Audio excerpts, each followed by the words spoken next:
Rumors.com from Bennett.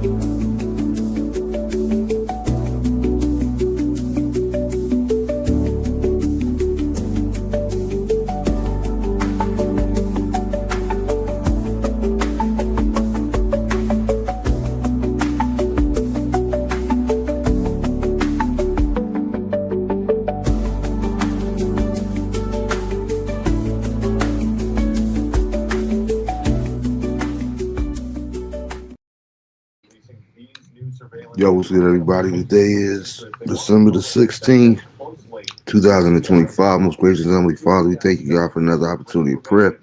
We ask you, God, that you bless our conversation as well as our gathering and everyone that's watching as well. In Jesus' name we pray, amen. Yo, what's good, everybody? Welcome to another edition of the Marvin Bennett Jr. Show. I think we got one more left before the year is over. What's good? What you saying? What's going on? Man, another day, man. Still trying to get over this cold and the cold weather.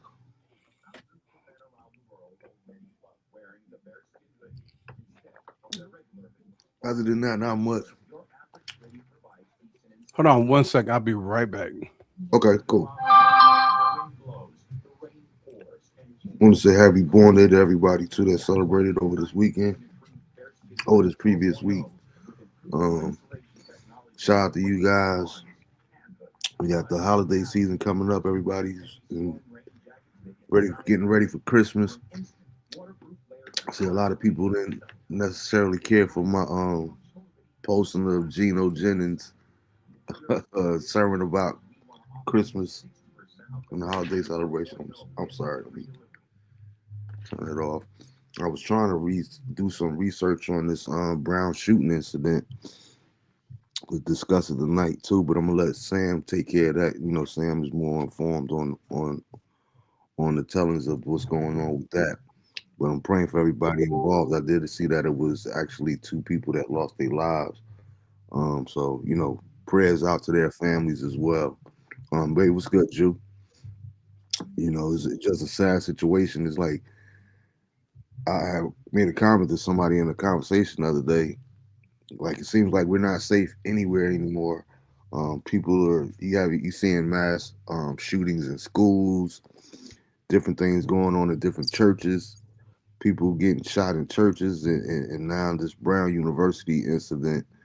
It's just living in sad times. And the only advice that I could really give anybody is, whatever it is that you believe, make sure that you're doing whatever you possibly can to get in touch with your higher power, whether it be your Lord and Savior Jesus Christ, Allah, whatever it is that you believe. Now is definitely the season and time for you to be getting in touch with your higher power, because our days are limited here. You know what I mean? And there's no telling. It's so chaotic in this world. The different stuff that we're seeing in the news and on social media, it's kind of disheartening. Somebody had just sent me one about Tommy Hearns. I don't even know if you know about that, Sam. Somebody had just sent me a thing on Tommy Hearns, where is a dude that's informing or talking to Tommy Hearns about how he's been defrauded and how he wound up losing his mansion, and it's Tommy Hearns and his son sitting there on the couch together, and the son is the one that defrauded his father. He's running a fake LLC in his basement and everything else, wound up losing everything. And it's like, it's just so sad to see, everything people going through. People, like, it's one of the comments said something about, we got to smoke something newer than his blood is thicker than water. When it's, especially when it's your own family members that's doing things like that to you. But it's just a real unfortunate situation, man. But I was telling them about the Brown. What do you know about the Brown incident, Brown University incident? Yeah, just a shooting, but basically, the family's supposed to be doing a press conference because Yeah, Jew. the family is supposed to be doing a press conference because the people that was in the class, basically, they're not talking they're not saying out loud, um, because they don't want to be labeled Islamophobic. Um, they I knew something was up because normally when there's any type of shooting or anything like that, if it's a white dude, they get him out there quick. Anytime they don't identify the shooter, it's basically anybody but a white person. And I think basically the teaching assistant that was happened to be moderating the club meeting, they basically said when the guy came into the classroom, he didn't come in shooting. Basically, what the reporter asked him, he said he made eye contact, stared him dead in his eyes, and then he yelled out something in a foreign language. He yelled it out, and then he shot the girl. Collins, what is her name?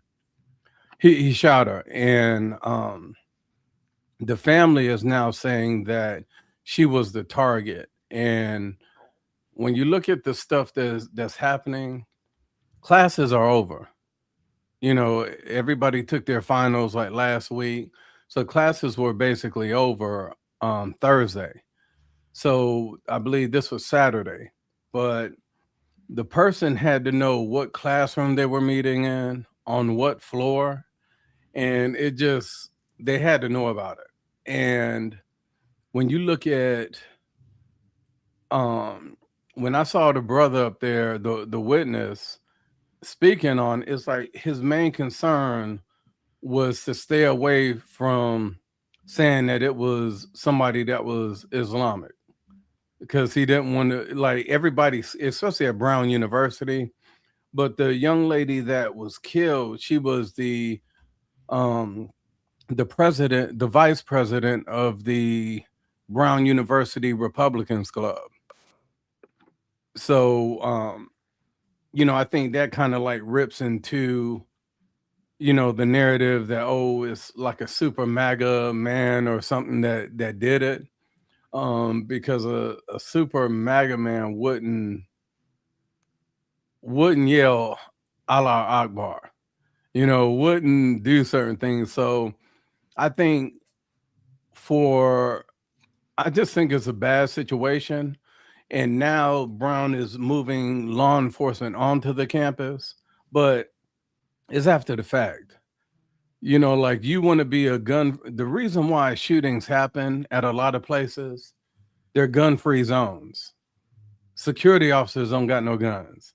SROs don't have any firearms. Mhm. So people, just like the schools that were shot up in Texas, Columbine, Colorado, Philadelphia, all those shootings, the one thing that was equal, except for the one at Joel Osteen's church, some of his people on staff, his security, they had guns and they took the girl out or the trans boy out, and it's like that's what they target. People are targeting where they won't get any pushback. And I think there should be an armed SRO, school resource officer or policeman. Somebody needs to be at the front door to be that gatekeeper for that school. That was good too. Yeah, but and see, that's the thing that bothers me. Period. Like, I'm really at a point. I'm being honest. I'm really at a point where I almost want to get off social media. Period. Like, real talk, between just me personally, because it's like I get tired of the back and forth and everybody being right about their opinions, not the facts, but their opinions about different things, whether it's politics, whether it's religion, whether it's this, whether it's that. It's like, in the climate that we living in the day and age that we living in, I would play devil's advocate and say, okay, well, yeah, of course it doesn't look like MAGA if they go in there and say something Islamic. But yeah, no, how do I know that it's not a white person or an ethnic person that is of Magna that knows that's not going to identify them. It's like the diverters or whatever the case may be. It's like so much stuff is plausible nowadays. Even when you look at and it's nothing new, but you're seeing it more and more amount even now with hip hop. How they've been saying it since the 80s that controversy sells. So a lot of this stuff, they're coming up with these fake beefs, this fake thing. Oh, we don't know whether we getting played or not. That's what I'm saying. We talked about a little bit last week how they build these fights.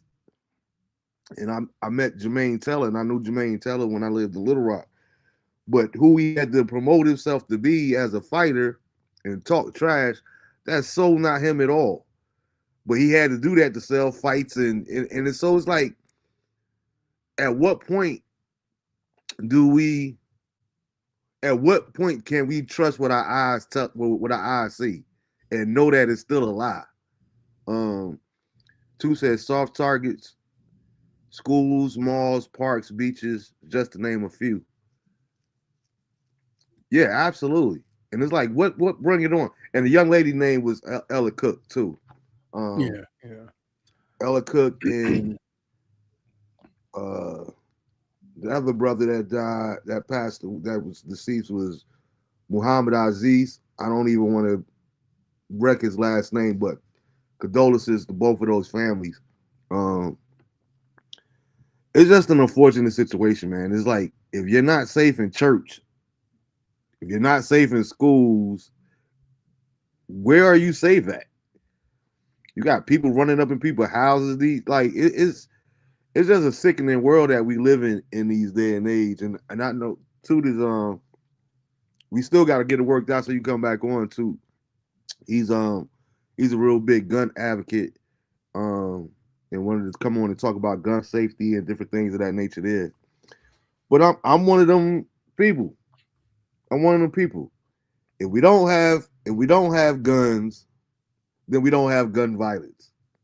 And I know that's not popular because everybody want to be armed and protect themselves these days here. But if you eliminate guns, you eliminate gun violence here in America. Well, could I ask you something about that? Go ahead. Brown University, that's in Rhode Island? Yeah, Providence. Okay. They have one of the top strictest gun laws out of all the states in the U.S. Like, really strict. That don't stop it. You look at Australia. Australia is a country that's literally, they've gotten rid of just about all their firearms. Like, you can't have one. They seize all of them. That's what Tu just said. Did you see what happened in Australia? No, I didn't see it, but I'm Yeah, hearing they were celebrating Hanukkah. Mm-hmm. And the thing is Australia has one of the strictest gun laws in the world. Like, you can't get no firearm. So, but what happened? Was a shooting? Oh yeah, 15 people got killed. Like, if you look at the video, that Joker had a bolt action. He had that Joker was like, he was in the dang on video game. Him and his father. I gotta look that up. Yeah, him and his father. And the father ended up getting killed, or as vice. Yeah, I think the son lived, but the father died. Now, the thing is when you say get rid of the guns, this is the thing. I'm an advocate. I got this 500. I got this Daniel Defense, Smith and what, like, we stay ready in this house. So if somebody come in this house, we ask questions later. Ain't nothing in this house. There's a sign in the back that I used to have up, and it was pointed towards the golf. Ain't nothing in this house worth your life, because that's what will be taken. So the thing is like, let's say here in the US, they take all the guns. What about Baltimore? What about Chicago, where they have the strictest gun laws? What about LA?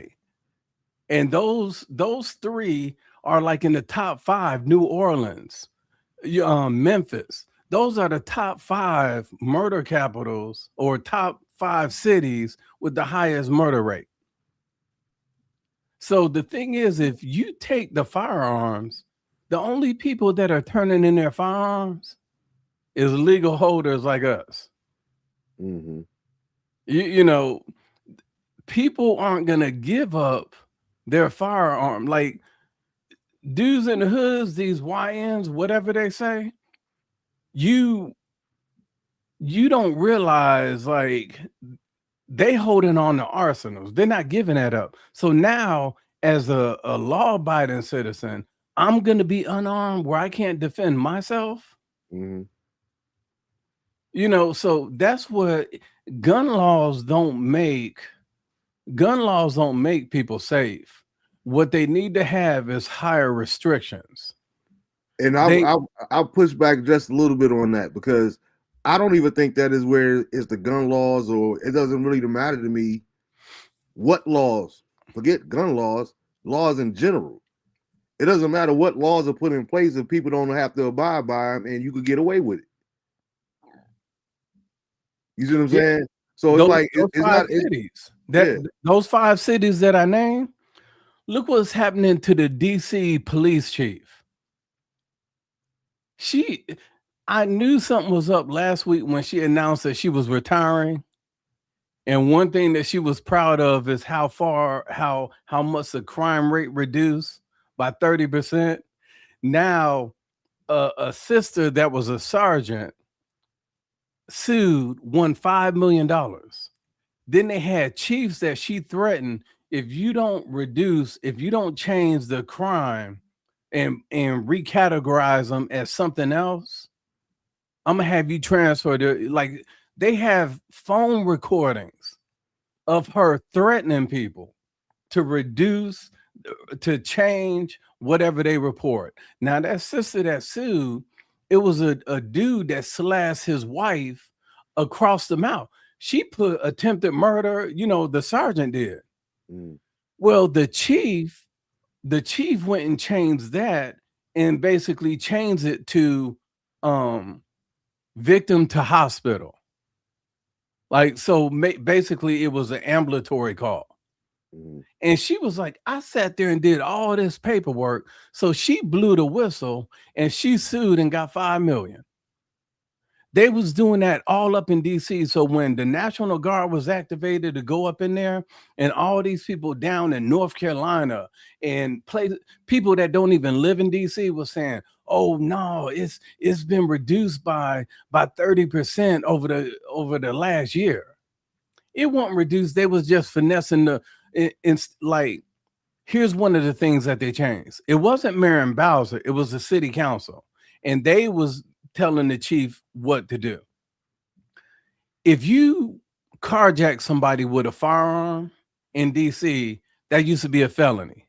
Felonious carjacking.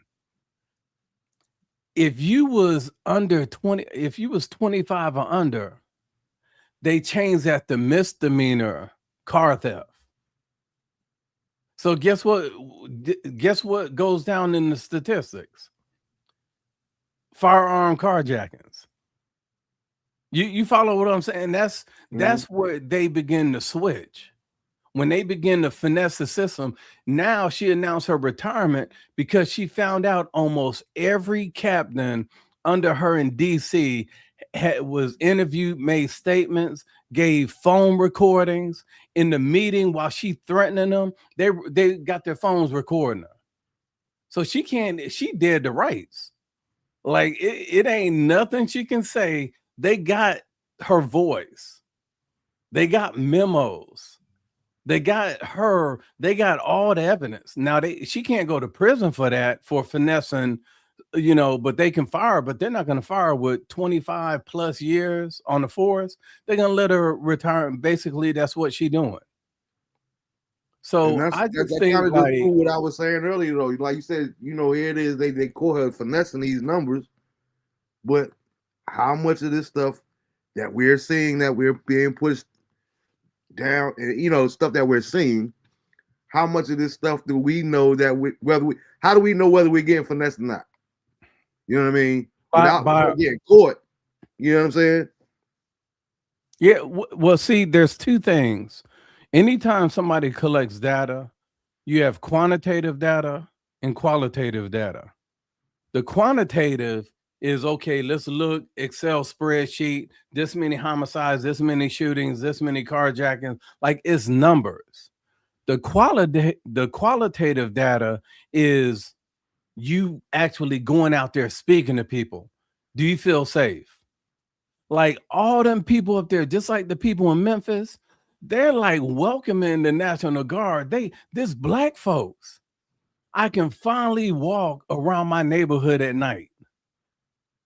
They were saying that in DC. So the thing is, that's the qualitative. You have to find like a balance. You know, that's why like when we would do studies and research in school, we would always have to have some form of qualitative and quantitative. We had to match them up to like come up with our thesis or the result of our study.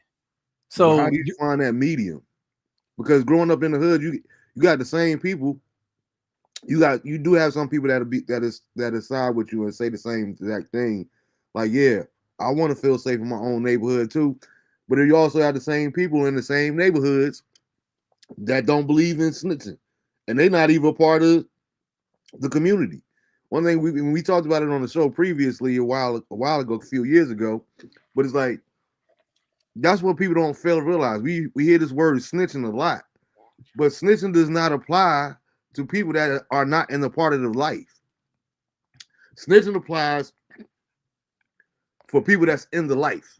You know, that particular life, the street life. If you're not in the life, you're doing what people would call a civic duty.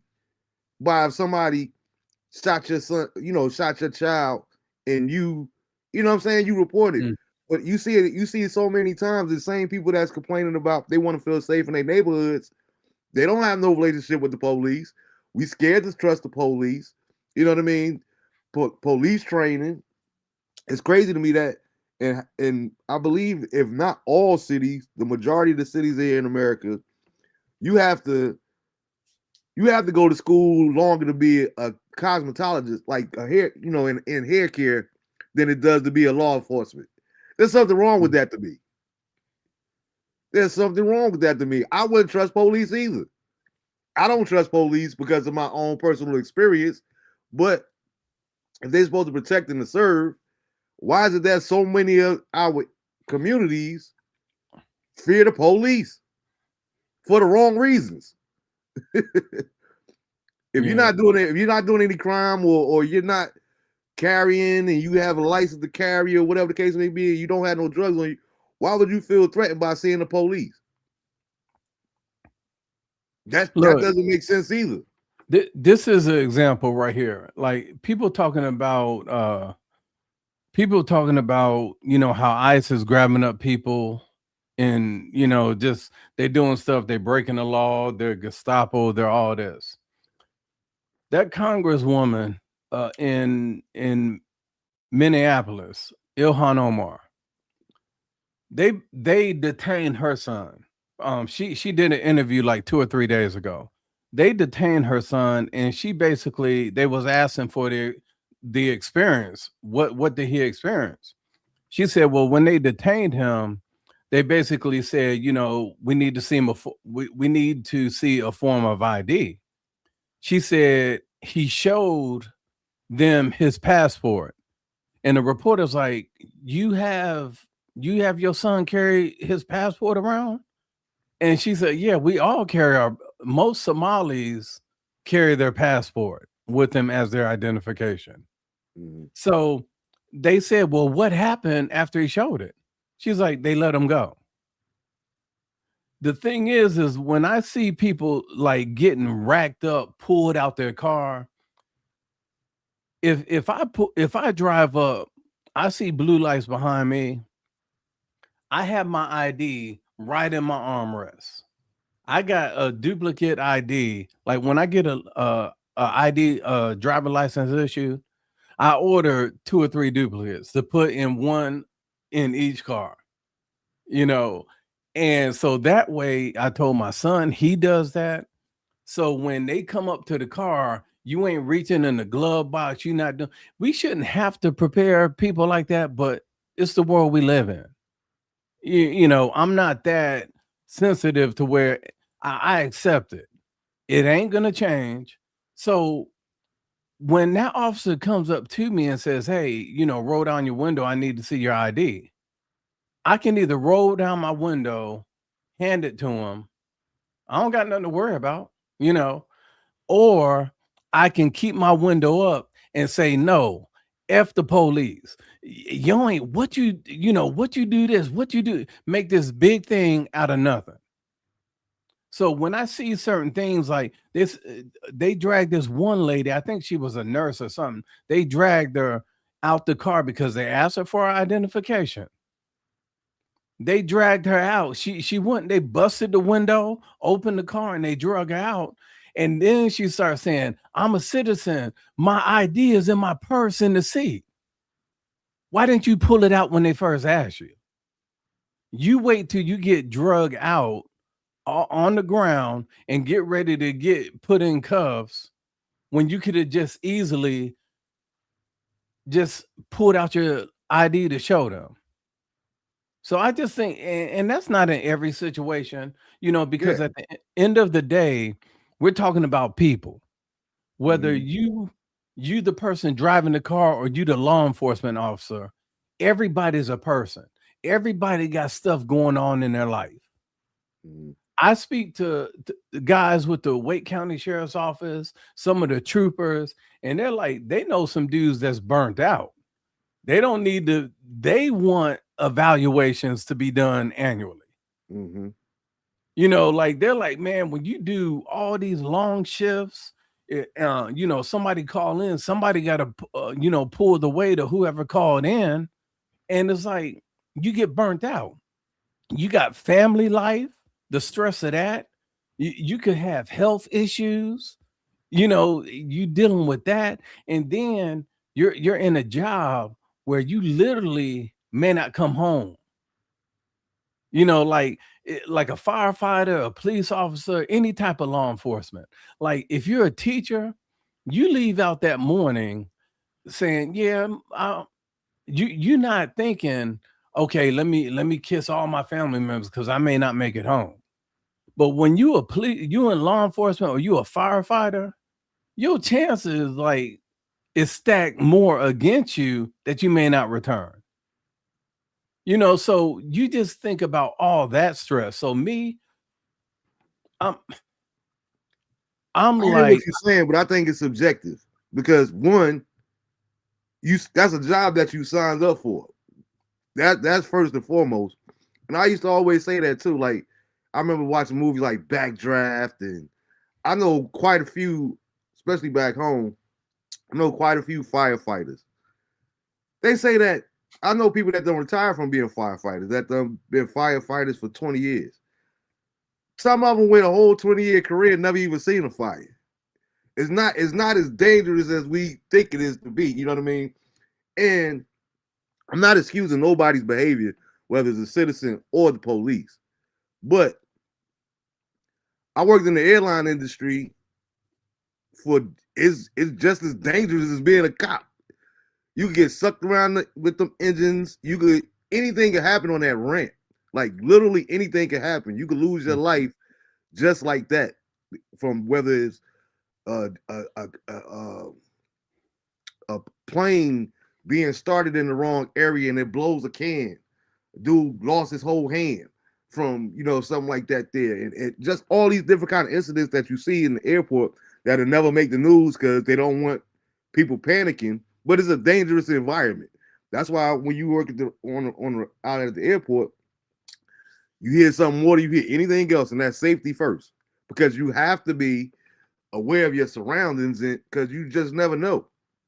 Um, But as far as I want to get to some of these comments too before they disappear. Sam, Drew says, Sam, you got some of that military stuff in your crib. yeah, Mark Two said, Daniel take all the Defense. guns, then you'll be stabbings just like the UK.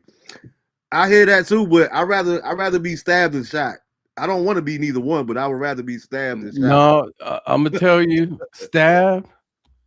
Do you know the number one cause of death, violent deaths, is from knives?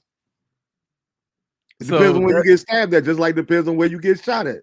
yeah, but the thing is, like you look at the thing is, it's like you're more likely to be stabbed than you are to be shot here in America. Like the number of deaths from a shotgun, a rifle, or even a handgun is like a third of what the deaths come from knives and blunt force trauma. And when you get hit with a knife, the way that thing slices is completely different. Like a bullet, when that bullet hit your skin, it impacts the way it impacts is so quick that sometimes the round, depending on how many grains you got, you know, how many grains to propel that thing, how hot it is, that it can actually still the bleeding. You know, like when it goes through. And that's why so many people die from stabbings. Is because when it going slow, the body, it doesn't have time to like heal like that around something like that. When you get hit you with are close and personal. Because when most of the time, people don't get stabbed from being stabbed one time. It's usually multiple stabbings. Like, you know what I mean? I don't know. To me, stabbing is stabbing. Like whether it's once or twice, I just know the numbers from people that die from stabbings is triple of what it is from guns. Yeah. But they're not talking about let's ban these Benchmade knives. Let's ban these Kershaws or these Case knives. That's If a more valid point. homicides come from it, if assault weapons is supposed to be the issue, why are you going after something that's only a third of what homicides from something else is? How come you're not going after the knives? It's illegal to carry a knife. You know, that's what don't make sense. So when you have people, what you were saying earlier, how do we know? Is like anytime you have people involved in putting in the data, guess what? It could be changed. Absolutely. User error. That's for anything. I don't trust any of it. And period. That's like when something is reported, like when everybody was talking about when they showed a picture of the white dude that they thought did the shooting at Brown University. Come to find out, the picture that the news was showing wasn't even the guys. It was a different photo. But they wanted that perception of a military dude because he looked a little bit more military or he looked more than the actual guy that they was questioning. And the news didn't even recant that. They didn't even say, oh, we made a mistake, because as soon as people saw the picture of that dude, the wrong dude, people started attacking him. He started getting stuff at his house. You know, that's my whole point. We don't know the wrong dude from the right dude. All we know is what we being told. And that's part of the problem, in my opinion. Because but we also have to stop listening. Huh? We gotta be so quick. We gotta stop being so quick to listen as soon as something happens. When that thing at Brown happened, I wrote a few notes down because I'm like, okay, we probably talk about it on the Winners podcast. And I said, let me make sure I have myself straight. Well, somebody that's in the podcast in our discussion group put in there, oh yeah, a white dude, you know, a white super MAGA guy, all the homicides and mass shootings is by white dudes. I'm sitting there, okay, where's your dad at? I pull up the FBI crime database, which everything is based off, and I'm like, they don't even list political affiliation.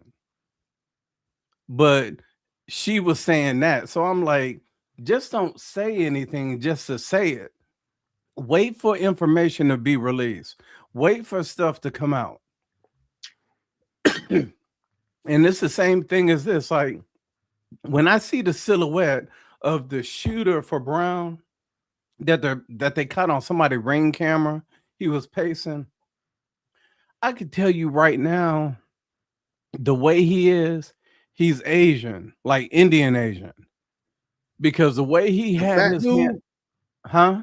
the fat dude. Hold up, No, because I got it on YouTube playing all these different clips now with who they saying the suspect is. This dude don't look Asian. You can't. First of all, his face is covered, so you can't really tell what he is. no. What I'm saying, this is the reason a lot of people don't know why they show those videos. When they show those videos, yeah, everything's covered, but somebody in his family or somebody knows him, knows his style, the way he walks, know his mannerisms when he like when people from India agree with you, they do this. They don't say yeah, they do their hair like this. That's you can YouTube it. You know, Indians nodding their heads and they'll show the different way. The happier they are, the more they do like that. When he walks around and he has his hand behind his back, that's what Asians do. That's what Indians do.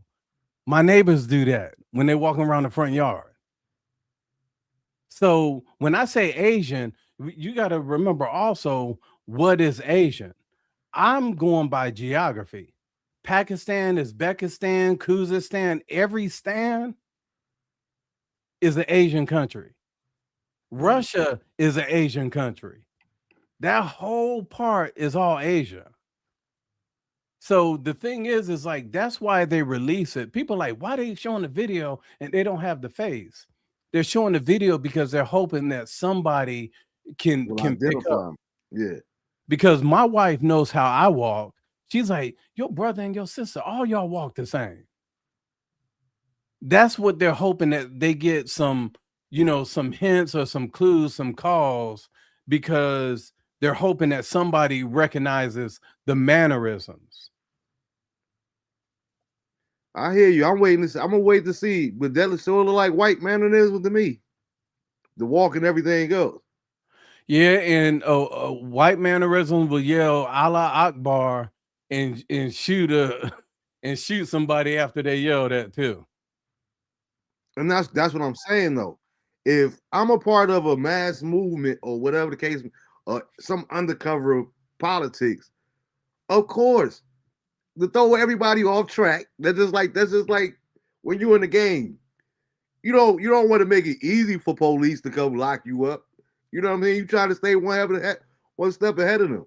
Why not? Yeah, but that's the thing. You don't know, like it's video camera from somebody's doorbell ring camera. He was like blocks away when that was taken on video.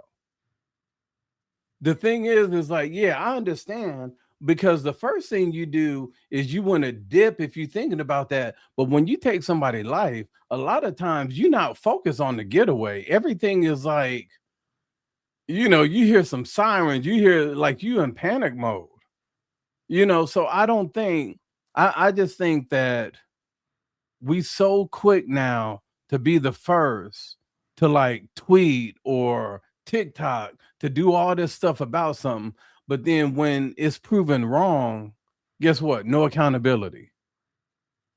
Yeah, I literally told you they showed, not me though. but they showed the wrong guy's face, and that guy got doxxed, threats, and all that, and not one media outlet came out and said, "We apologize. It was the wrong photo."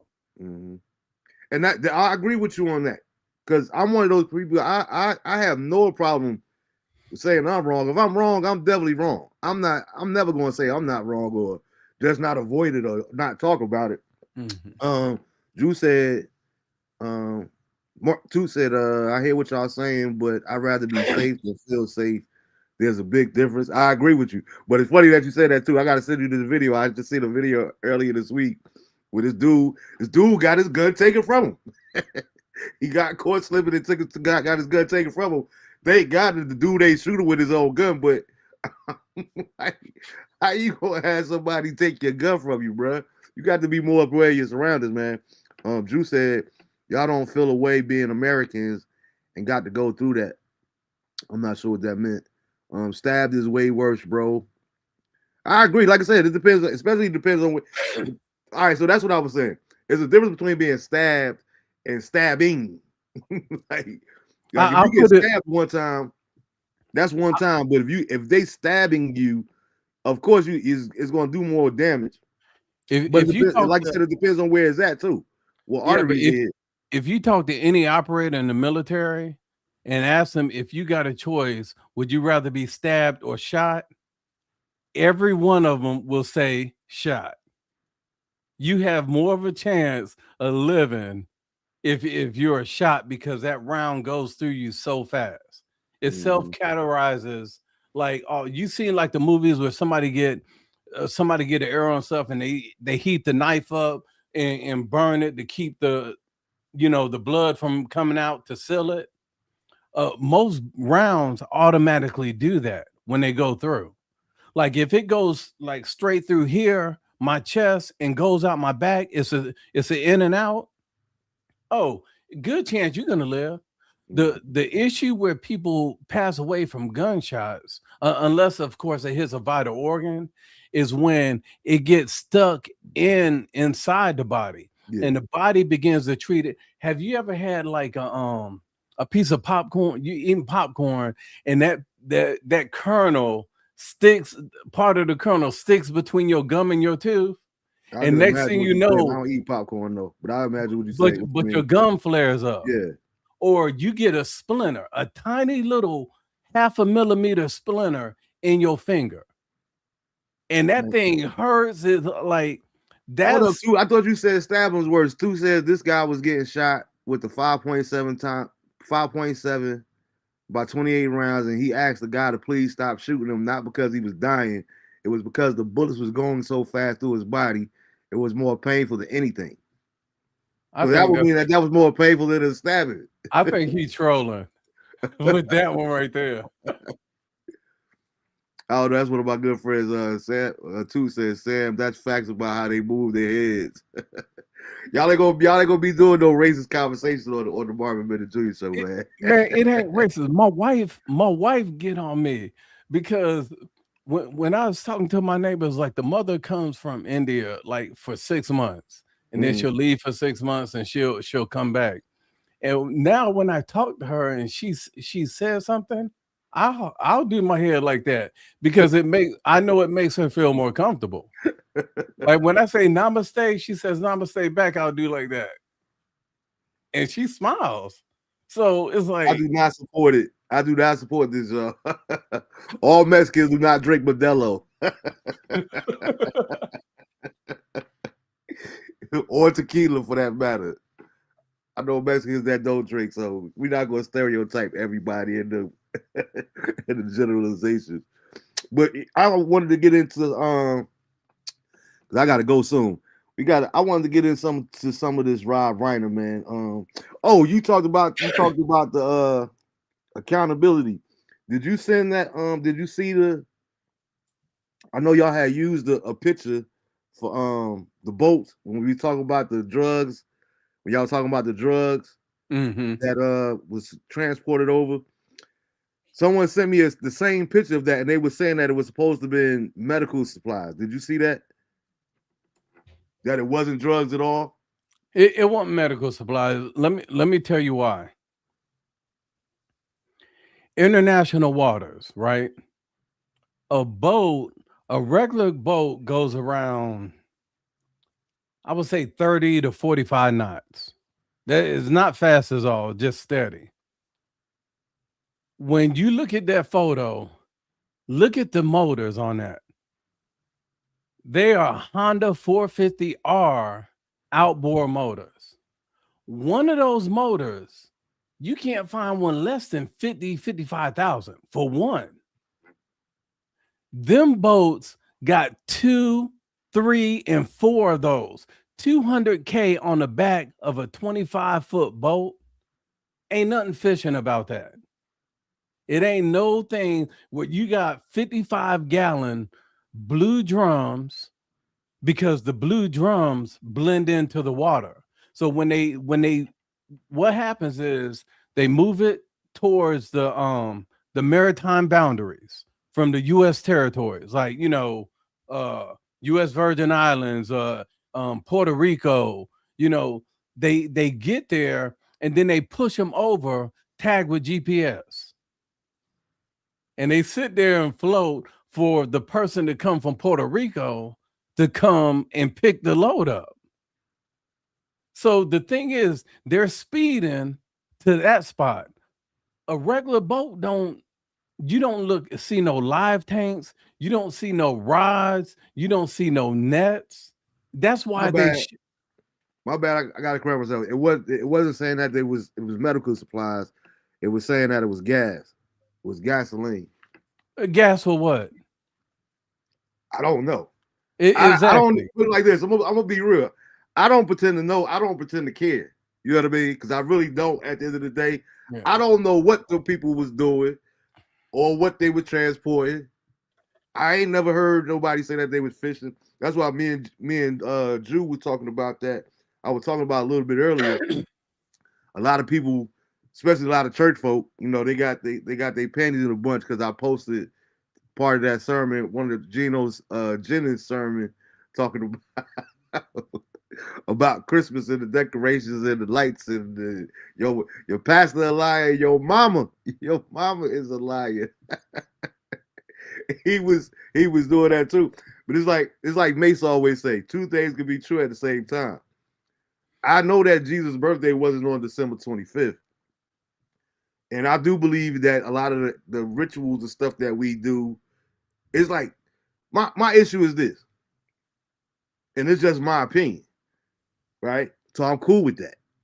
I'm not saying that it's the right or is the way to think or way to be. A lot of the traditions, especially when it comes to these holidays and certain practices, a lot of it is paganism. You know what I mean? Now, even though you debunking that, I've been in these churches, and some of these same churches that got Christmas trees up or whatever else. To me, you cross the line when you're trying to prove your point by saying your pastor is a liar, saying that Jesus was born on December 25th. I have never heard a preacher preach that Jesus was born on December. Now I get what you're saying, but I have never heard those words. You know what I mean? So I've always said this. I don't have anything against Christmas or the practices and the lights and the however you want to do, however you want to spend your holiday. My personal opinion is though that they should be completely separated. I have issue with that. Like you say, when you read the passages of scripture, when it talks about chopping down the trees and don't make no idolatry, don't have no other guys, and don't be sprinkling all because all of that was paganism. Why would you Drew said, "All right, so Drew, all right, that's your experience. Me personally, I have never heard no preacher say that Jesus was born on December 25th. Because in fact, most of the preachers that I know that he wasn't born on December 25th. But yet we still honor that day as that day. They know that they don't say that because they know it not to be true. The calendar was totally different in that particular time. You know what I mean? So concept of time, the calendar, the dates, the way we measure time, all that was totally different then. So there's no accurate way of finding out when Jesus' birthday was actually born. And one of the things that I've always said when it comes to that, people always say, "Well, why is it such a big deal for you to prove it wrong, or you to, you to whatever on how other people want to celebrate whatever."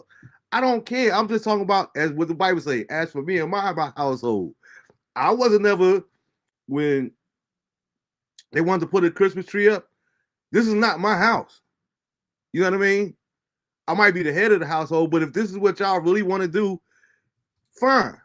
I'm not taking any part of it. I'm gonna be sitting on the couch with my remote control because I don't honor that. You know what I'm saying? I'm not decorating my house. I'm not putting no Christmas tree up. I'm not putting no lights up. Now, if it was two completely separated things, then I wouldn't have no issue with it. My thing is when they try to blend both of them around. And I know somebody out there is watching this or thinking might say, well, how is music any different? I don't think music is no different because music is a spirit as well. So, as good as it may sound, and as simple as you might not take it, or it might not be no issue to you, I have a problem when we take circular songs. There's no way in the world I could take Ric Flair. I said Ric Flair. Rick James, she's a bad mama jamma, and put Jesus Christ as the answer. He died for you and me. Ain't no way in the world you're gonna hear my remix of that same song and not be enticed by that spirit, or know if you heard that original song. You know what I'm saying? That's why, as a musician, we used to laugh all the time back in the day. Statute of limitations is over, but it was funny back in the day when I would be playing the drums and I would hit like a special ed, I got it made beat, in the middle of a quiet song or something from hip hop. I would do it in church. You know what I'm saying? And the people, oh, that sounds good, boy. You doing it. They don't even know where it's coming from, though. You see what I'm saying? You can't take something that's tainted and call it holy. I don't care. I don't care how you slice the pie. You can't take something that, you can put your little spin on it however you want to, but I don't believe in that. I don't believe that. I don't believe. All right, so this is the way I look at it, right? And my mom, who was a pastor, I used to tell her like this: if your birthday is in June on her birthday, why in the world would I let the world celebrate her life and all that she did on December 1st? Just because it's convenient and that's what everybody else. No, I'm gonna go out my way to keep rectifying this. Like, no, this is not when we're gonna celebrate my mother's birthday. That wasn't her birthday. You know what I mean? Her birthday was in June. Why are we going to wait to Memorial Day weekend? Because it's not as hot and it's not as cold and it's the perfect time of year. I don't buy that. I don't subscribe that. Drew said, two said, I'm with you, Marv. I stopped celebrating holidays since I was 18. It was just my choice. I only celebrate birthdays. How can one separate it when the universal meaning is the birth of Christ? And that's all right. So, Jude, and I'm not debating with you. I'm just answering the question. Oh, okay. Before I get to that, Drew, let me go back to the point that I was making. If Jesus' birthday, as a Christian, as a believer, those that believe in Christ, if Jesus' birthday was that important, don't you think that he would have left that for us? That's just a rhetorical question. But I think it wouldn't be so much mystery around it. Just like we have the commandments and we have the miracles and this here and that there. But how can you separate it when the meaning is the birth of Christ? I don't believe in that, Jew. As much as I love one of my favorite songs by the Winans, Jesus is not the reason for the season. Like, that's what we have adapted. So if that's what you believe, that's cool. But they can be separated by us exposing the truth. So, just like anything else, what it is living in a capitalistic society. They seen all the money that they can make. Same thing. I was having a discussion with my guy brother about the same thing with Juneteenth. Only reason that they promote Juneteenth like that now is because they found another way that they could capitalize on it. You know what I mean? And make money off of it. That's what it all comes down to. You know what I mean? It ain't got nothing to do with the stuff. Y'all can celebrate the birth of Christ all y'all want to. Make sure y'all bring y'all money over here in these stores and get all the gifts and all the presents and everything else. That's what it's really about. So you can tell yourself whatever you want to tell yourself, Santa Claus and all this other kind of stuff. But the capitalistic society, like, yo, long as y'all bringing us our money, we don't really care. And I always talk about it when it comes to, we talked about it on here a couple of times, saying, like with Black Wall Street, how do we get back to that? With Black Wall Street and Wilmington, North Carolina in the early 1900s, where they had their own newspaper, Blacks had their own hospitals. Black was self-sufficient in certain cities. Atlanta was like that at once upon a time. You didn't have to go into the white communities. You know what I mean? We had our own colleges, had our own high schools, and everything else. And the black community was thriving. The reason that we can't go back to that is because they won't let us. They don't care about equal rights for blacks, but they want us to keep spending our money with them. Because if we keep all our money in the black community, supporting one another, then guess what? That messes with their bottom line. And we're not trying to go for the Bezos and them. They're not trying to go back. The people that own Walmart's, the War family out there in Arkansas, they're not trying to go back to the times where it was just, they don't want just white money. They want all the money. So that's part of the problem, or part of the difficult part when you talk about celebrating. A fat white man come down my chimney, he getting shot. I know that's right. and that's the point that I be making. And I didn't really think about it until I got like maybe in my mid-20s. But I used to think about that. Like, yo, why would you want your kids going to sit on a stranger's lap? Like, you don't know if this dude is a pervert. You don't know if this dude is a molester. He getting his rocks off. You know what I mean? Like, even when I was a kid, my parents ain't never let me believe in those Santa, in the Santa Claus and all that kind of stuff there. I ain't never fall for the okie doke. And I'd raise my boys the same way. Because people always say, well, now you're robbing them of a childhood and all that there. I would feel more pissed off as an adult if I came to find out that the Tooth Fairy wasn't real and the Easter Bunny wasn't real. Why you let me believe this stuff in the first place if it's a lie? And you know it's a lie. I'm going to be looking at my parents sideways. You know what I'm saying? Just me. Drew said, I love that because after studying it, I was done with it. The apostles never done it. Not even his mother. Tradition is hard to break for some, bro. And that's see, there you go right there, Drew. Self-admittance. That's the part that we don't want to do. A lot of us, what he said in A Few Good Men, you can't handle the truth. A lot of us don't want to handle the truth, even when we come to find out things that are not necessarily true. You know what I mean? And that's one of the reasons, me personally, I read what you said, Drew. I mean, not Drew too, when you said you celebrate your birthday. I've never really been into celebrating my birthday. That's just me. Because as a believer and a follower of Christ, I'm like, if I didn't know what his birthday was and he didn't make a big deal about his birthday, then if I'm supposed to be Christ-like, why am I making such a big deal about my birthday? You know what I mean? Like, most of the time on my birthday, what I do is I go to my favorite restaurant, IHOP, get my favorite breakfast. I go catch me a matinee. You know what I'm saying? If I celebrate it, I celebrate. If I don't, it's not that big of a deal to me, especially the older that I get. You know what I mean? I appreciate life every single day. That's why I say the same thing when it comes to the birth of Christ, the birth and the death of Christ. I celebrate that every single day. So Christmas is no special day for me. The Resurrection Sunday, that's not a big day for me. You know, I've seen even preachers preach about that when it comes to Easter. Well, he got up on Sunday morning. All right, well, if he went down on Thursday, then you know what I mean? I'm not even really going down that rabbit hole right now. But there's even controversy that there. Wouldn't it be 3 days later be Monday? Depends on how the clock is and when you get to study and all this kind of stuff. So you got to be real careful. But like you said, Drew, that's the part. You know, as a saying, when you know better, you do better. So that's part of it. And if you still choose to support it and do that, that's your right. But don't ignore the fact that, like Sam was talking about earlier, take accountability for it.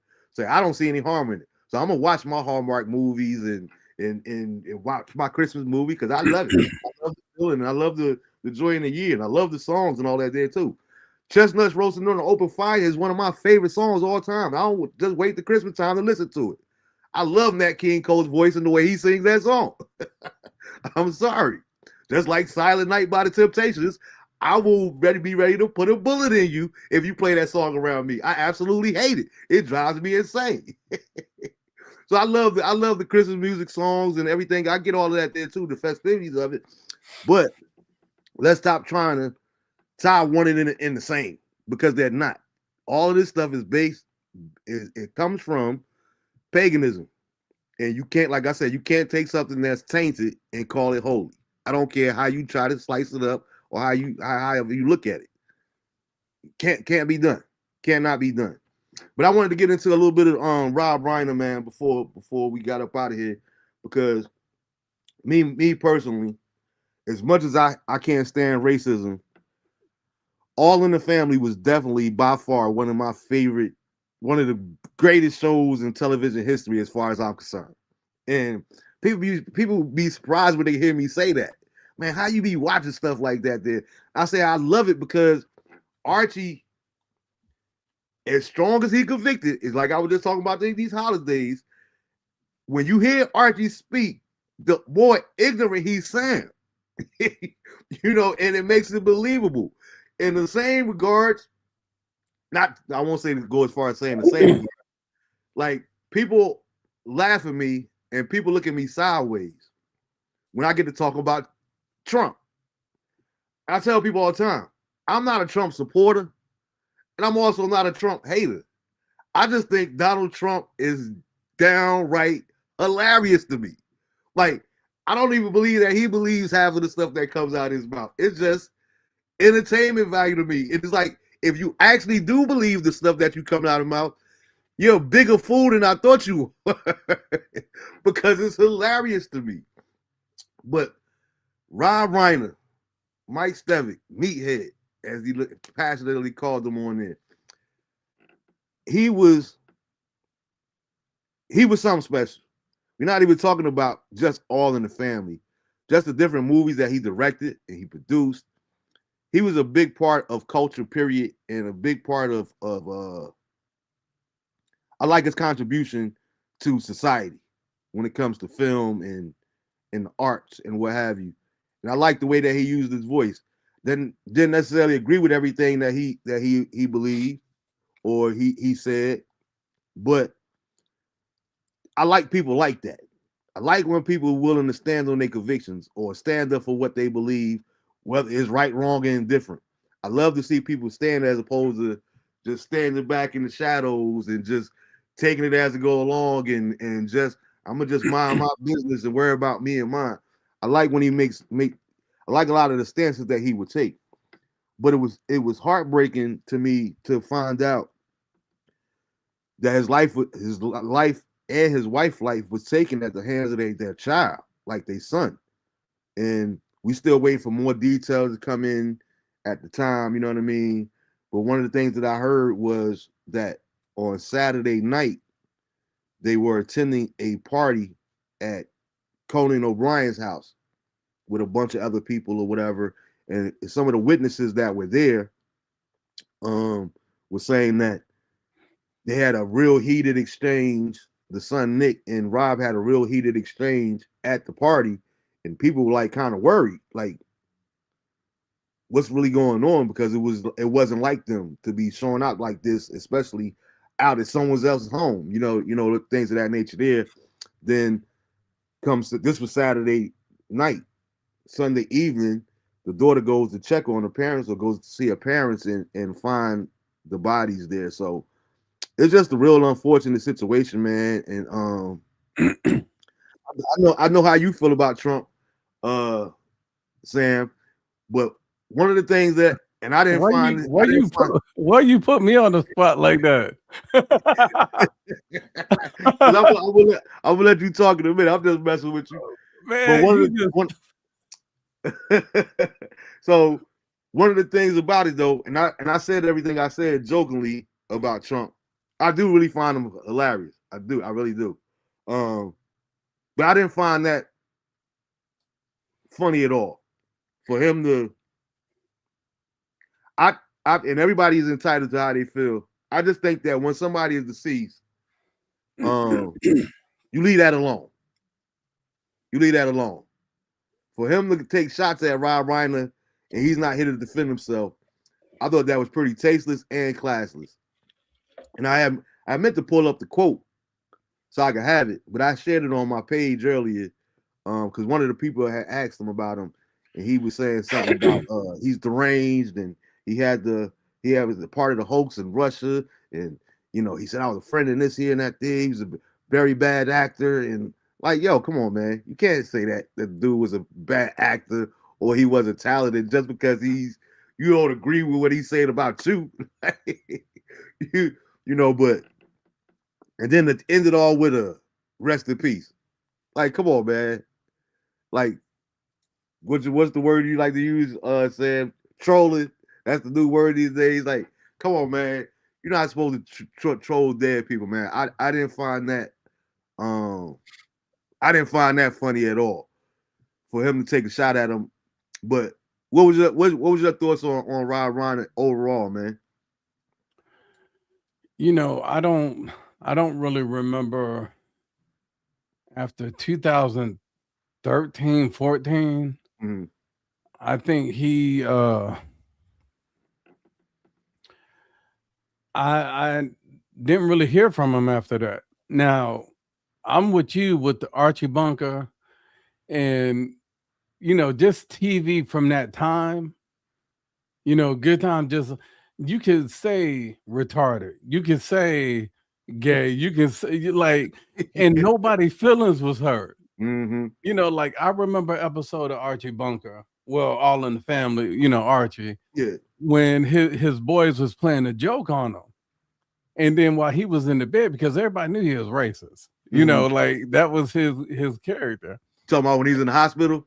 No, when he was in the bed in his room and they had a party. I guess he was a Mason. Yeah. He couldn't get and out. then they got that black girl to get in the bed with him, and it woke up and she was like, tonight was. He was like, well, lady, whatever was good for you, it can't happen again. Like it was just, I missed that time of TV. Mm-hmm. And I think that's what, like Sanford and Son, just Good Time, just all those shows back then. It was where people weren't scared. And it wasn't so sensitive. Yeah, like now it's like, oh, you can't say that, or you can't, like, you have to say on social media, unalive. You gotta use all these different terms. DVSA and it's a bunch of nonsense to me. But me, when it comes to like what was said, I completely think it was out of pocket. Not necessarily that it was more like sarcasm, like it ended with the sarcasm. But the thing is like, I think it should have been held. Like, now I understand because they used to be good friends. They used to be real cool back in the days. But I think Trump was hot because he's like, dude, I hope like we was boys. Just like when, like, I think how he feels about Oprah. He's like, I financed your Oprah Winfrey show, because nobody wanted to give you a shot. And now you just turn your back on me. So I look at that as like, I remember seeing one of the last things I saw of Reiner was him on a talk show, and he was a guest, and he was talking about his thing was just about whatever Hillary is saying, but it was like Trump is working with Russia and all this stuff. Like he completely, I think that's why I really hadn't seen like a decent movie or him produce something decent. LBJ was okay. I think that was like 2016, 2017, but it wasn't something you go to the movies to see. But I just think that he put so much time and effort into going after Trump that Trump's like, this dude became like crazy, like Jimmy Kimmel, same thing. I used to love watching his things, but now every time he get up, it's just about Trump. And I'm like, dude, I'm turning to you to laugh, to like, say some jokes, get Guamo, to do some skits, and it gets to a point where only in the black community we want our leaders to be our entertainers, our athletes. It's only in our community. And it's like somebody asked me about how I felt about Trump. I think it was like this morning or last night. And I said, look, I don't I understand he a troll, and to be honest, what he said to me was out of pocket. He could have went without saying that. But at the end of the day, he is who he is. And somebody was like, well, you support him? I said, well, I never support a politician. I look at policies. That's what I support. Or I'm not saying that's what I support. That's what I vote for. I vote for policies. I don't vote for personality. I don't want Kamala to come to the cookout. I don't want Trump to come to the cookout. I don't vote for them because of that.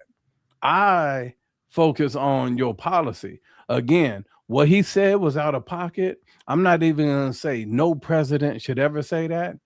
No person should ever say that. The timing was just horrible.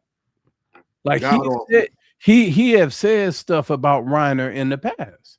That exactly. And I ain't tripping. Y'all want to go back and forth. I'm cool with that, but you gotta leave the thing is, but that's the thing. Like I can guarantee you this. Like you put yourself in Trump's mindset.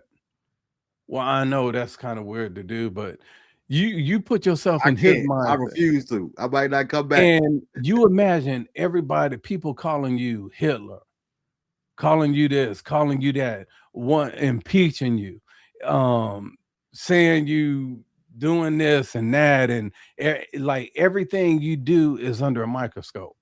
And like Stephen A. Smith said, I watch Stephen A. sometimes. I don't agree with everything he says, but he's like, they threw everything at this cat. Everything. Impeach him, jail, mug shots, all of that. Like everything. Just to keep him from running again. And what did that do? Every time they did it, donations coming in, everything coming in. If you want to beat them, just beat them. Get somebody that has a reputation that can actually go. Because right now, the way it's looking, they're going to have Trump 2.0, J.D. Vance. Because ain't nobody battle tested right now on the other side to run against Vance. He will eat everybody up. He's a dang on litigator attorney. Like he's going to, so they should be preparing for that. So I definitely think Trump was out of pocket for that. The timing was just horrible. But at the same time, I tell people to go to the White House TikTok, go to the White House Instagram account. Whoever is running that, he is the master. He is the king of trolling. He like the white version of 50 Cent. I was about to ask you too. You said that only the black community is the one that like entertainers. How can you say that when we got Trump, Mr. Apprentice, and Ronald Reagan? You can say Arnold Schwarzenegger, but Arnold Schwarzenegger, the only reason why he ain't run for president because he wasn't born in the U.S. He wasn't born here, yeah. But he definitely, if he had run for president, he probably would have won.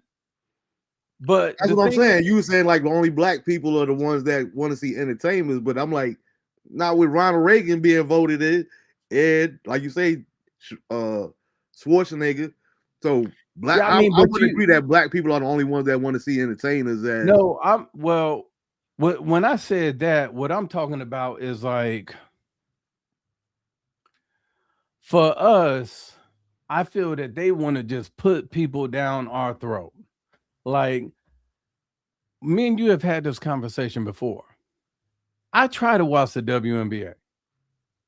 I try, but all them all them general contractors out on that court laying them bricks. It's like I try to support, but they gonna shove Angel Reese down my throat, say that she this, say that she that. They're gonna try to do all this, and I'm like in Michael Jordan's mind frame. Jordan ain't never say he was the GOAT. He never said he was the greatest of all time.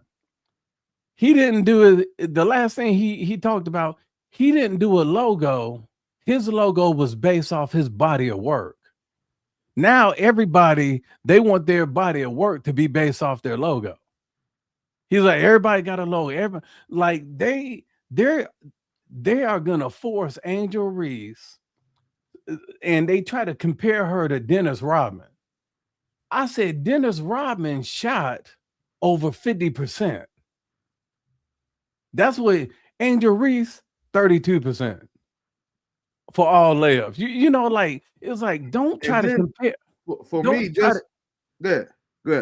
Yeah, I'm just saying, don't try to like shove stuff like when Kamala got all those entertainers to where, well, I'm not gonna say she got when she paid all those entertainers, Beyonce, Jay-Z, Oprah, like all those people to like endorse her and support her. She had to pay them to do it.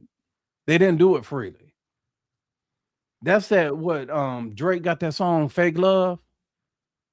That's what, if I gotta pay you to say something good about me, something wrong, that's not support.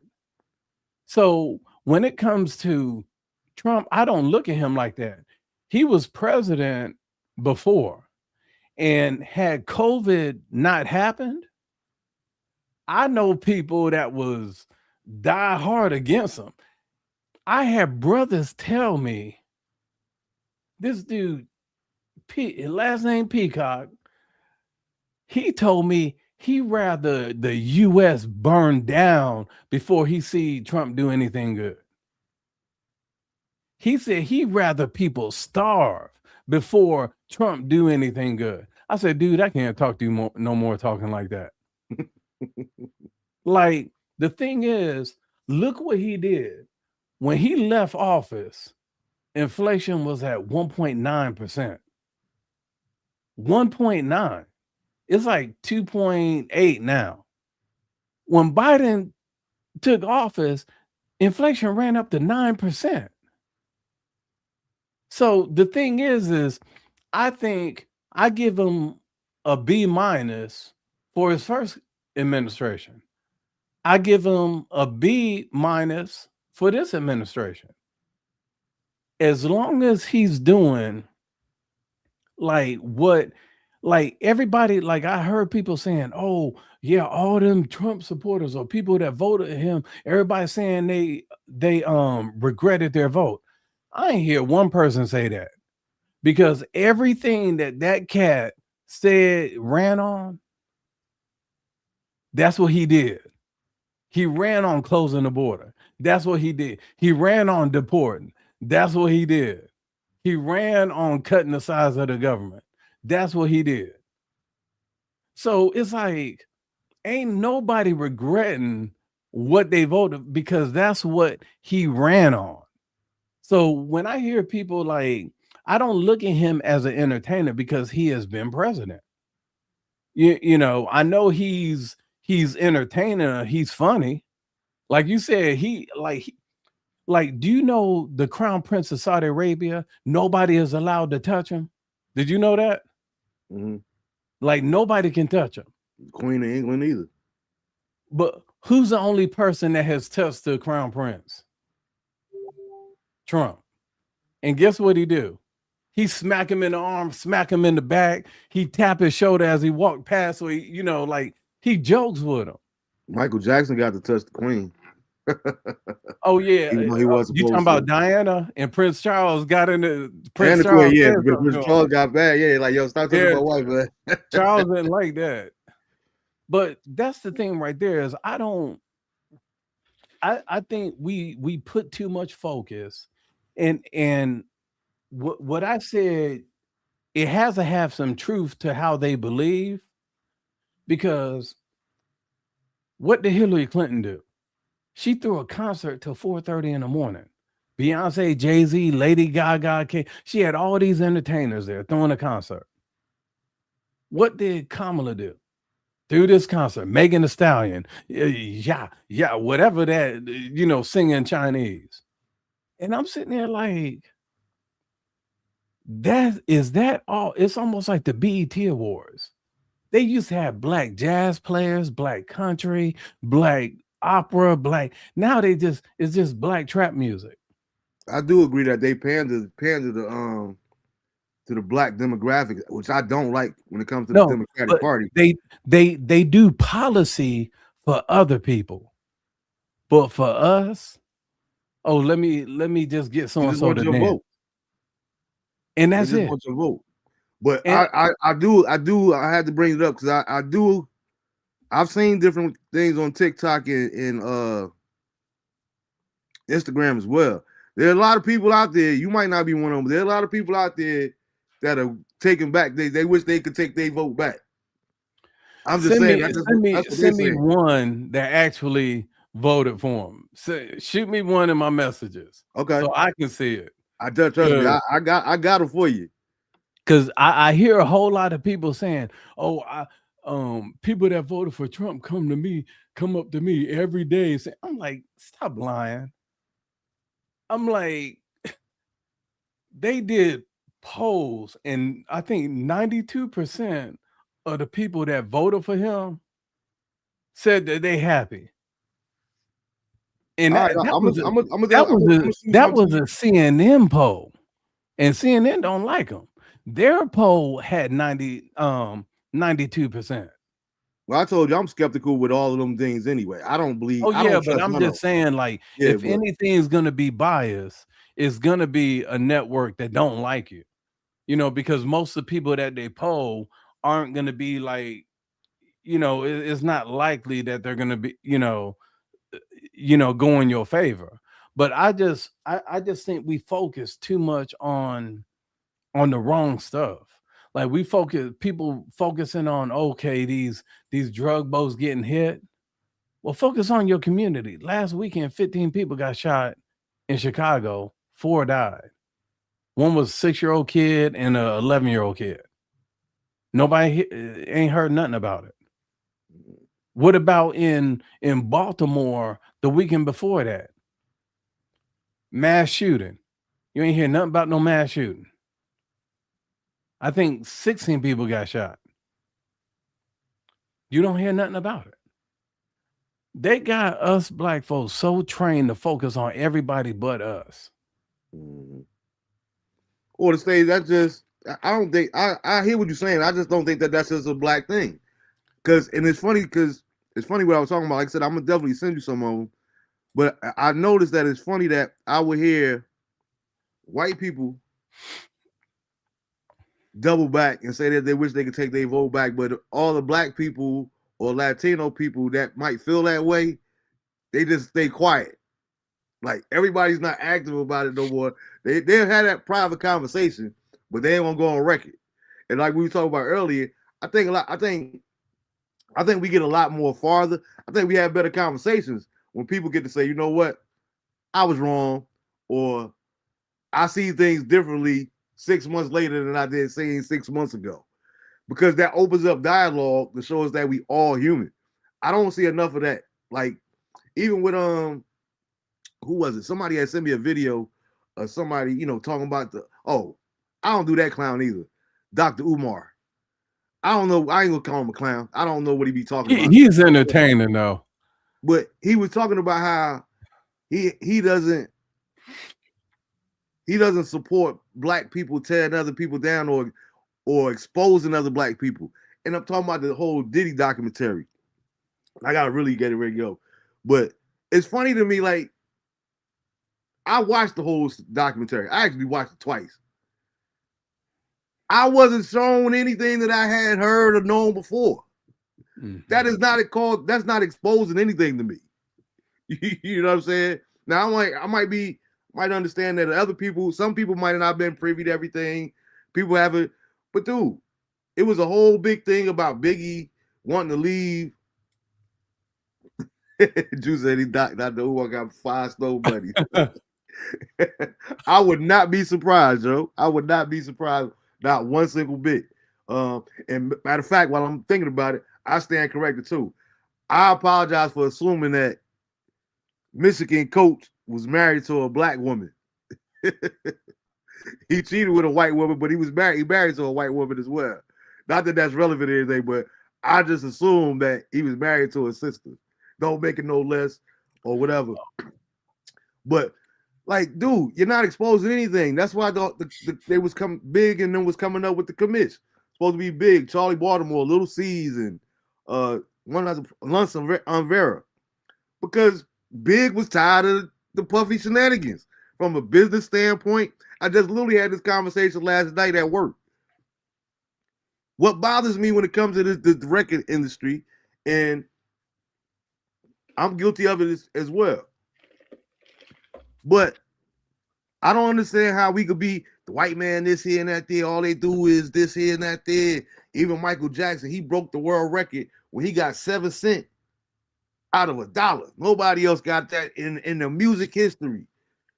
So wrong, so wrong, so wrong. But we still out here buying tapes.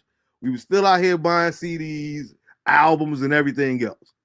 Feeding these same people that we saying holding us down, robbing their artists for money.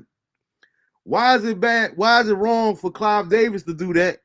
But it's not wrong for Puffy, Russell Simmons, Jay-Z, Babyface, that girl the girl that Jay-Z just signed, and in her contract, it says she cannot have any relationships, can't have a boyfriend, can't do this.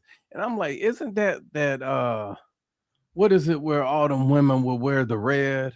It's some series, what is it called? Handmaid's Tale? Yeah. And basically, you just want her to put out music, but she can't have any type of relationship. All of her calls are monitored. Yeah. Like, what kind of stuff is that? Like, and that's my thing. That's my point. Like, wrong is wrong. I don't care if it's wrong for Clive Davis to do it. I don't want to see no black record labels doing the same thing. You know what I mean? Robbing a artists and everything else. It don't make it no better because I got a black dude. A slave master is a slave master, whether he white or black. Yeah. And if you robbing me, I don't care what color you are. I don't want to be robbed. So we gotta, and like Drew was asking me earlier, how can you separate the two? I look at that as the perfect example for me personally when I think about the music industry. When I think back to the late 80s, when Luke was going through everything that he was going through and fighting for his right, I supported that because it's right. You should be able to rap about whatever you want to rap about. You should be able to say whatever you want to say and all the First Amendment and all this other kind of stuff there. Having said that, them videos was something else though. Well, I used to love to watch the videos. I ain't never listened to the songs, but I would love to watch the videos. You know what I mean? But that's my whole point. I was glad that he won the record, but since he won the case against the government, but did that make me go buy any Luke albums? No. I don't listen to that kind of music. I don't want to, unless I'm going down to Florida. I don't want to hear it. I do not want to hear that in New Jersey. It was funny too, because that's what was that thing called? What was it? Was it the box? When they first came out with that, where you go call in and they would play the video throughout the country and all that kind of stuff there. I think it was called the box. I'm not thinking, but it was a box. And they would always, what we would do is they would play the different videos, but we got our surround sound on. So we listening to whatever we want to listen to, Wu-Tang and Redman and whoever else. We're watching their videos. Because at the time it was that, what's them dudes that I can't even think of their names, but this video I'm talking about when this channel first started saying this video played video jukebox. It might have been the box or video jukebox, something like that, where you call in and you paid. Yeah, Drew said video music box. Music. Now, I thought that was a TV. I thought video music box was a show. It was a channel where they just actually called in for you. You called in and you had paid $5.99 or whatever it was at the time just for them to play this video. But anyway, they ran this song for 3 days straight. I'm like, where are these people calling in from? That, oh, hey, in the middle of the bar, talking about that, hey, I don't even, like, dude, I do not want to hear this. So we had a video playing, just listening to whatever we listening to. But that's my point. We gotta find a way,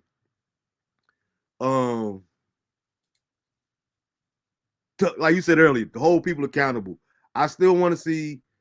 And we that sounds good in theory, but I think a lot of times, to be honest with you, Sam, I don't think our version of accountability really matters until we get to that great day, that judgment day, where people got to really pay for their sins and their actions, where we all meet the great man in the sky. We find out what it is or how, whatever. I don't believe that accountability is really. I don't believe that it's hard to measure accountability until we stand before our Creator. You know what I mean? Yeah. When I think about, and of course, it's alleged, and people don't want to believe it because it's him. But I honestly, always in my heart of hearts, I feel like Clive Davis had something to do with the demise of Whitney Houston. I believe that she wasn't the only one. You know what I mean? All these different things here. Drew said we live in a scripted world. Absolutely. That's why I'm ready for him to yell, cut. This scene is over. Like it's just so you really got to laugh to keep from crying these days, because it's so much stuff that's disheartening that I don't like to take too much time to think about it, because it really brings my spirits down. But it's a sad, chaotic world, and I want to see everybody that's done people dirty, done people wrong, they have to pay for their actions, period. You know what I mean? Whether it's Puffy, whether it's, and that's the point that I was talking about, what I was saying with not what you personally saying, but that's my thing. Like, when I'm not against people exposing people or whatever the case may be, however you want to word it. My thing is, when you know these different things, are we just supposed to ignore it because it's black people? Are we just supposed to ignore it because if I go out here and, well, I already said I'm not an advocate, so y'all already know I ain't going out here shooting nobody. But let's say I went out here and I shot 15 people. I would like to think people wouldn't condone my actions, but the people that truly love me not going to stop loving me. You know what I mean? Mm-hmm. But I wouldn't expect for them not to not talk about it. You see what I'm saying? Yeah. So we ain't seen nothing yet. Yeah, true. And I told somebody that on the closeout show last year.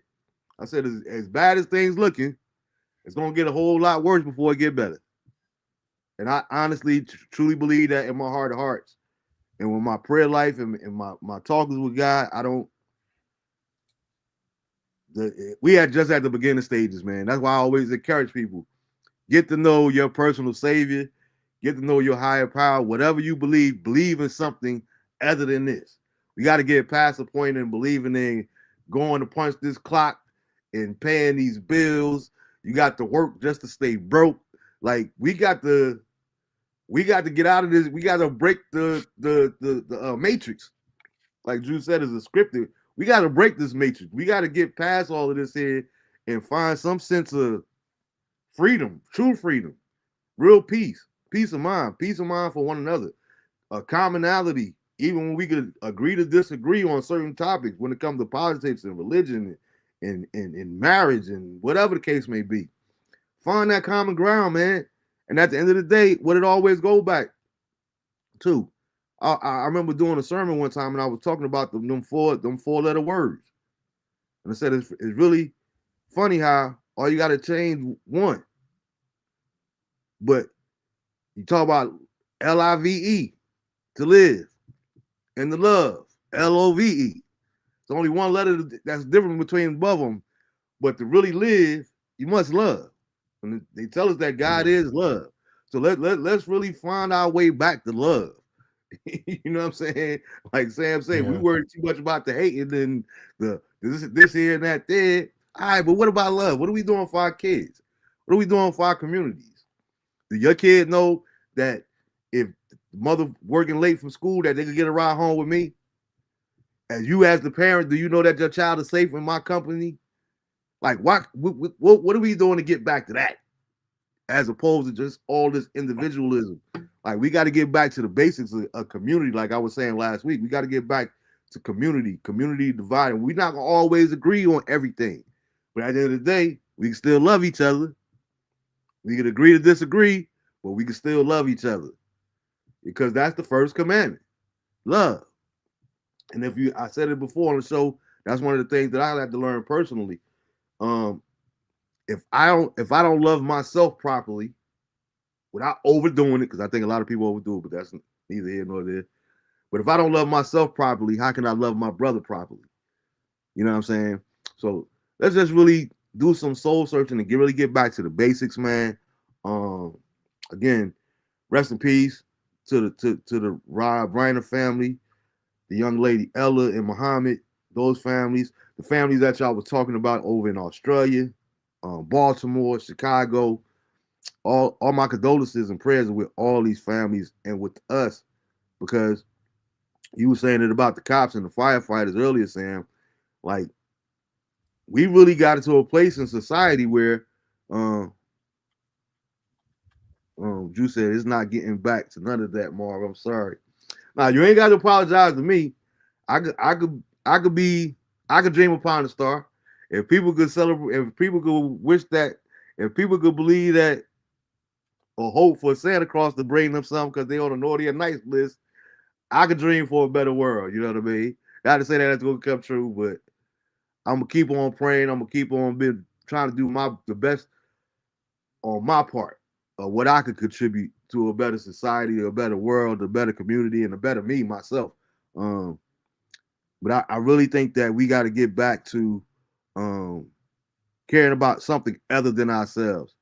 We living in a very selfish society in today's area, and of course that doesn't apply to everybody, but there's too much finger pointing and not coming together. I think we need way much more unity across so many different things. And like I always say, I'm still working on it, but I'll be trying my best.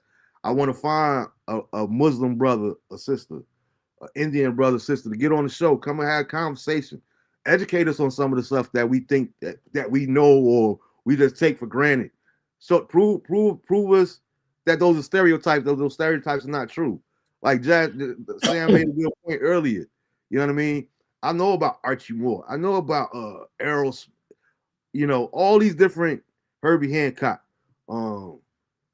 Dizzy Gillespie, Tito Puentes. I just love music. I love all kinds of music. I love everything other than bluegrass and quartet music and gospel. People always think that as much as I love gospel, I can't stand no quartet. But I would let y'all have that.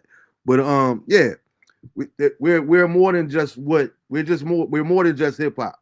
And I'm saying that from somebody that's from the inner city. Don't just patronize me with DMX videos and, you know, like you say, Sam, NBA. I want to know about the Ben Carsons. Let me decide for myself if he's a good person or a bad person or he ain't black. Who of any of us to speak on someone else's blackness or ethnicity? You know what I mean? Because we don't agree with them. How are you acting white? What does it even acting white mean? Because you talk proper? Because you talk correctly? Like, let's stop the stupid stuff. That stuff is like stupid and minute to me. You know what I mean? So, but yeah, let's really focus on what matters, and that's most of all, that's our families, and particularly, especially our children, because excuse me, it's up to us to teach them, because whether we want to or not, we going to that grave, and when we go to that grave, the world gonna still keep going on, and it's gonna be their world to live in. We got to get these little phones out their hand, all these little tablets out their hand, put some books in their hands, and get them educated on some different things because it's scary the way that we're working now. You know, you got kids that don't even know what it's like to go outside and play. Why would I want to go outside?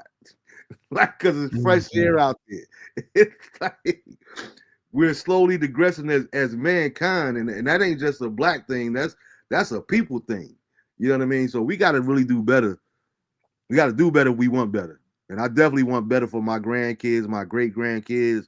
If the world should keep on tarrying, you know, I definitely want them to be living in a better world than we living in right now, without all the chaos. But that's really all I had tonight. I got to get ready to get up out of here because I go punch this clock, get into work myself. I'm tired of that there, praying that God change that situation too. Because I need some financial freedom so I can be able to do what I want to do, work on this show, you know what I mean? Be able to give you guys good content, work on my spiritual man for myself, take breaks when I need to here and there, mental breaks. But yeah, I love doing this. I love spending time with you guys. This is my real heart's my heart's desire. And I really felt like God led me to do this. And I know that God led me to do this. And next week we're gonna have Drew on with me. Drew gonna share whatever God gives him to share. So I'm really looking forward to that as well. We're gonna close the year out right. And we're gonna also, like I said, I always tell you guys this: continue to hit me up on the DM, text me, messenger, whatever, about different things that you want to see. And if you guys know any guests that you guys would want to see on the show, holler at me so I could get with them and work it out when they schedule and everything to get them on the show. I would love to have any and every kind of conversation on here. I like to use this platform, like I said, to bring about understanding, educate people, have a good laugh, cry some tears here and there. You know what I mean? But let's do it together. I don't want nobody feeling like they got to do anything alone or their voice isn't heard. You know what I mean? You might not be important enough or famous enough to make it on a Jimmy Kimmel show or Conan O'Brien and all these different ones, but you can come on this platform and chop it up with us. You know what I'm saying? So that's what it's all about. That's why we started this, to give everybody a voice. Gay, straight, religious, unreligious, atheist. I don't care who you are. Let's come on here and talk about it. Because I just love having good, healthy conversations, man. But I love you all. I hope everybody has a good, prosperous week. You had anything else in close out, Sam? Oh no, I enjoy being on here with you. No doubt, man. I enjoy you too, man. I hope you and get everything you needed done as far as the house, man. I know that. I know it's No, I'll driving you be back crazy. I up know you here can't wait. tomorrow. Yeah, I know you can't wait till that's finally done. Yeah. But yeah, man, y'all have a good evening, man. I look forward to seeing you guys next Tuesday. Tell a friend, bring somebody with you, because I think Drew gonna really bless us. I know he's gonna bless us. Um, I love you guys. I hope everybody has a wonderful week. I feel like I'm leaving out something else that I was supposed to mention, but I can't think of it right now. Please forgive me. Um, Maybe I'll post something tomorrow or whatever it is that slipped my mind. But I know it was something.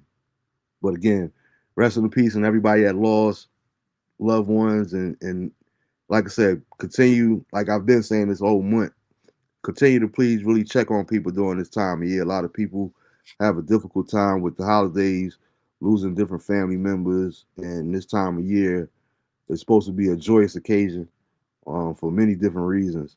So let's really be intentional about inviting somebody over or calling somebody, even if it's just bringing them a plate, just calling to check up on you, different things of that nature. There, just let's not make sure that none of our circle is isolated during this particular time, because that's where the enemy really messes with our mind, when we're isolated.